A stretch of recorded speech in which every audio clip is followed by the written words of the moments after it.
Aadujeevitham box ഓഫീസിൽ കുതിക്കുമ്പോൾ എത്രത്തോളം ബുദ്ധിമുട്ടിയാണ് ഈ സിനിമ ചിത്രീകരിച്ചതെന്ന് വ്യക്തമാക്കുകയാണ് സിനിമയുടെ അണിയറ പ്രവർത്തകർ. ഒട്ടകത്തിന്റെ കണ്ണിൽ പൃഥ്വിരാജിനെ കാണുന്ന രംഗം ഷൂട്ട് ചെയ്യാൻ ഏതാണ്ട് 7-8 ദിവസത്തോളം എടുത്തുവെന്ന് പൃഥ്വിരാജ് തന്നെ പറഞ്ഞിരുന്നു.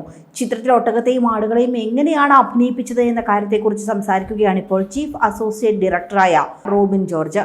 മൃഗങ്ങളെ വെച്ച് ഷൂട്ട് ചെയ്യുക എന്നത് വലിയ വെല്ലുവിളിയായിരുന്നുവെങ്കിലും കുബൂസൊക്കെ കാണിച്ച് പറ്റിച്ചാണ് അഭിനയിപ്പിച്ചതെന്നാണ് റോബിൻ ജോർജ് പറയുന്നത്. മൃഗങ്ങളെ വെച്ച് ഷൂട്ട് ചെയ്യുന്നത് ഭയങ്കര വെല്ലുവിളിയായിരുന്നു. പട്ടികളെ പോലെയല്ല, ആടുകളെയൊക്കെ ട്രെയിൻ ചെയ്യിപ്പിക്കാൻ വളരെ ബുദ്ധിമുട്ടാണ്. ട്രെയിനേഴ്സ് ഒന്നും ഉണ്ടായിരുന്നില്ല. ചില ശബ്ദങ്ങളൊക്കെ ഉണ്ടാക്കിയാണ് പെർഫോം ചെയ്യിപ്പിച്ചത്. അവസാനം പൃഥ്വിരാജ് പോലും ആ ശബ്ദങ്ങളൊക്കെ പഠിച്ചുവെന്നും റോബിൻ പറയുന്നു. നജീബിനെ നോക്കി ആട് ചിണുങ്ങുന്നതൊക്കെ സംവിധായകൻ ബ്ലസ്സി കൃത്യമായി എഴുതിയിട്ടുണ്ടായിരുന്നു. ഇതൊക്കെ അതുപോലെ എടുക്കുക വലിയ വെല്ലുവിളി നിറഞ്ഞതാണ്. ആടിനെയും ഒട്ടകത്തിനെയും കുബൂസ് കാണിച്ച് പറ്റിച്ചാണ് ഷോട്ടുകൾ എടുത്തതെന്നും റോബിൻ അഭിമുഖത്തിൽ പറയുന്നുണ്ട്. അതേസമയം ഓസ്കർ പുരസ്കാരം മലയാളത്തിലേക്ക് എത്തിക്കാനുള്ള സിനിമയാണ് ആടുജീവിതമെന്ന് സംവിധായകനും ഗാനരചയിതാവുമായ ശ്രീകുമാരൻ തമ്പിയും പറയുന്നു. ബ്ലസ്സിയുടെയും പൃഥ്വിരാജിന്റെയും ദീർഘകാല തപസ്യയുടെ ഫലമാണ് ഈ സിനിമയുടെ വിജയം.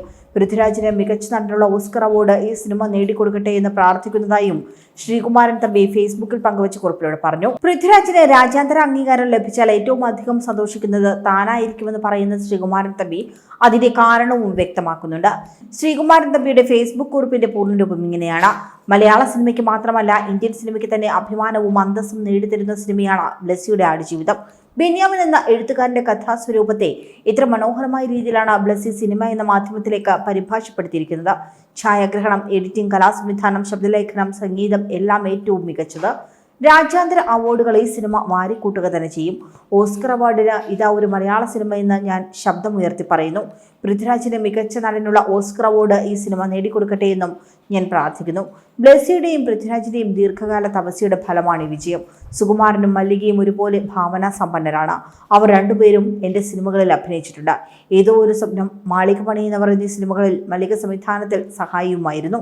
കൈനിക്കര കുടുംബത്തിൽ ജനിച്ച അച്ഛനും എൻ്റെ നാടായ ഹരിപ്പാട്ട് കോട്ടയ്ക്കകത്ത് വീട്ടിൽ ജനിച്ച അമ്മയും മല്ലികയ്ക്ക് നൽകിയ ജനിതക മൂല്യം ചെറുതല്ല.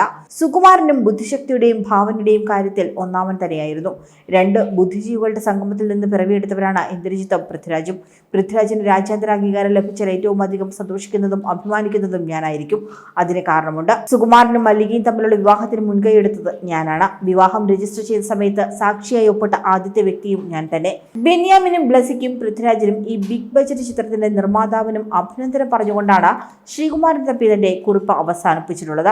എന്തായാലും ആടുജീവിതം ആദ്യ വീക്കെൻഡിൽ തന്നെ 70 കോടിയാണ് ആഗോള കളക്ഷൻ നേടിയിട്ടുള്ളത്. കഴിഞ്ഞ ദിവസം ചിത്രം 50 കോടി എത്തിയിരുന്നു. പൃഥ്വിരാജ് ചിത്രമായ ലൂസിഫറിന്റെ റെക്കോർഡ് തകർത്താണ് ആടുജീവിതം ഏറ്റവും വേഗത്തിൽ 50 കോടി ക്ലബിലെത്തുന്ന ചിത്രമായി മാറിയത്.